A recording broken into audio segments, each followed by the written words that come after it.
দর্শক আর মাত্র কিছুটা সময়ই বাকি আছে, এরপর ব্রাজিল মাঠে নামছে সাউথ কোরিয়ার বিপক্ষে।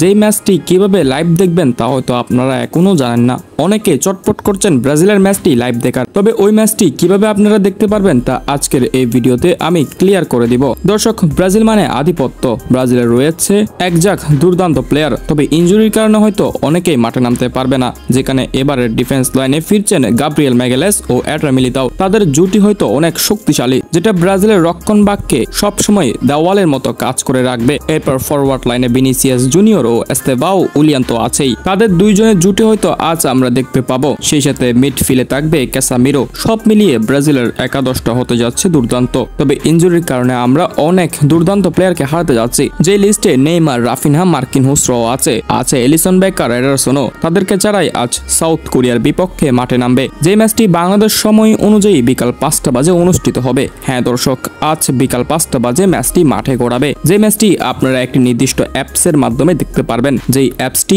আমি এখানে স্ক্রিনে সাজেস্ট করে দিয়েছি, আপনারা একটু দেখে নিন। এরপর অ্যাপসটির নাম নোট করে যে কোনো মূল্যে তাড়াতাড়ি অ্যাপসটি সংগ্রহ করুন, যাতে আপনারা ম্যাচটি একদম ক্লিয়ারলি ভাবে ফ্রিতে দেখতে পারেন মতো। কারণ এই ম্যাচগুলো টিভিতে অনেক সময় দেখানো হয় না, তাই আপনারা যদি মোবাইলে দেখতে চান তাহলে আপনাদের এইগুলো সংগ্রহ করতে হবে। যাই হোক দর্শক, আজ কে জয় পাবে, ব্রাজিল নাকি সাউথ কোরিয়া? আবারও কি বিশ্বকাপের মতো সাউথ কোরিয়াকে 4 গোলে উড়িয়ে দিতে পারবে ব্রাজিল? আপনাদের মন্তব্য জানাতে পারেন আমাদের কমেন্ট সেকশনে।